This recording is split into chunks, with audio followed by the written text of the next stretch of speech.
Hello, good day. How are you? I hope you are all fine. My name is Riza Arief Rahman.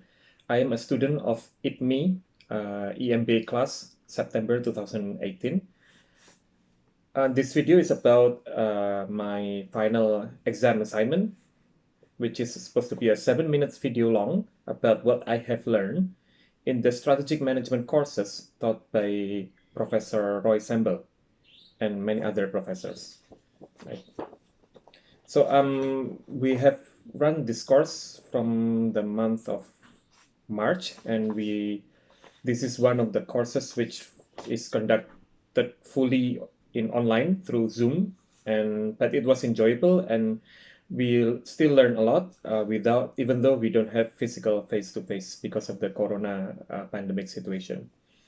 So I will begin my video. This is the 7 minutes video of what I have learned during the 10 weeks or 12 weeks course that we have gone through.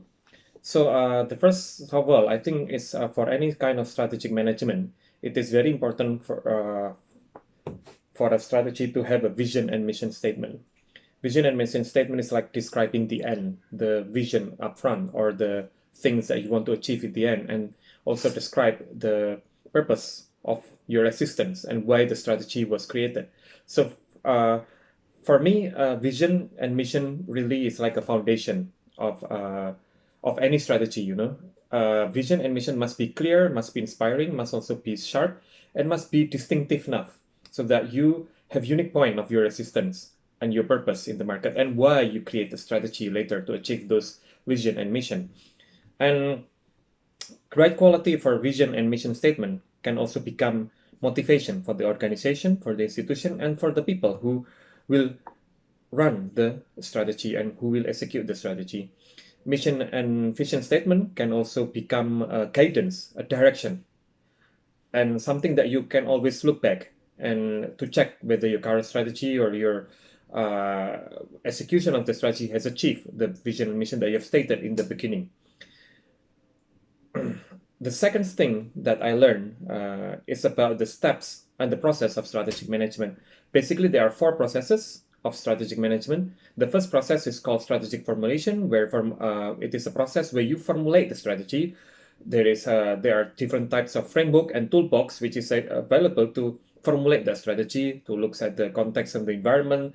You do a strategic audit, you do the pastel analysis, you do the SWOT and TOS analysis, so that you are able to formulate the strategy and have a clear guidance of what you're supposed to do next to achieve the objective or to solve the problem that you're facing. Second process is the strategic execution. In this process, is that once you have a set of strategy being formulated, you have to think and you have to work collaboratively with your team members. Usually, it's a cross-function team members to how to execute the strategy.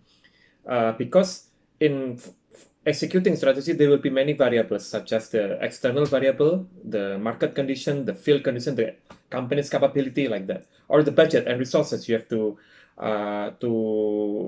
commit to execute the strategy and to implement the strategy. So those are called the process of strategic execution. Third process is strategic implementation. It's actually where you really go and implement the strategy and the execution that you have agreed and drafted before. So in this implementation process, you have to really stick to it, and really it is really the strategy and execution where it goes to life. That's where the implementation of the strategy. And then the fourth process is actually the strategy evaluation or the strategy review. So you review the implementation and you see whether you have achieved result or not, or whether you have challenges implementation. So and then this process is a cycle. It's a productive cycle. Yeah, it's supposed to the ones that you evaluate and then implements it influences the next cycle of the strategy formulation.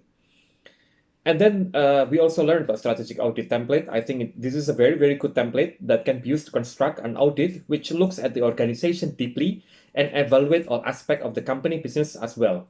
I find it as it's very easy to use and also provide clear guidance of audit framework, because this template will force you to look at almost every aspect of the strategy of the business of the strategy, yeah? The foundation of the strategy, which is a vision and mission, and then also the resources of the company, the structure of the company, the cultures, the board system, the decision making, the marketing, the the sales, the academic process, or the product itself, and it really tells you about what the company weaknesses and strength, and then how it's supposed to improve, whether it's an organization, whether it's a program, whether it's a product, whether it's a process, business process, or whether it's something else. Yeah.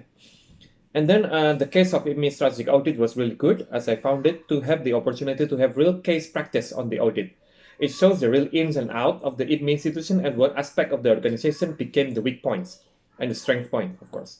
The fact that IPMI is owned by a food company as a parent company is provided a very interesting debate among the classes on how the parent company should be involved in the business or driving the business aspect of IPMI.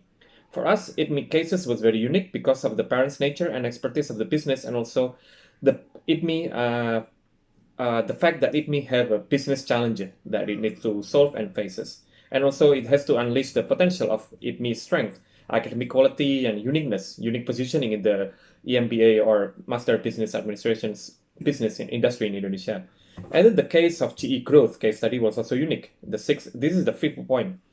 How big organization like GE, global big organization like GE, have to create a separate business unit just to ensure that the company can grow, can grow faster. So the purpose of this organization was to accelerate GE growth.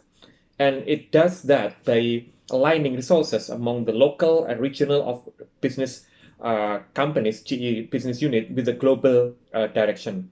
And then it also it is empowered with resources, with money, and also budget and leadership team. So it's very unique how this organization, global growth organization, have to in line with the local business unit, and how the leaders of that organization, the growth organization, have to influence the local organization.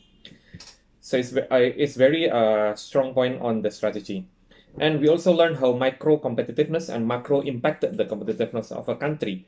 We learned that there are inherited competitiveness and created competitiveness. The case study was in Singapore really proved evidence of how a small country can thrive and become a global powerhouse and have a very, very high competitiveness in the global landscape.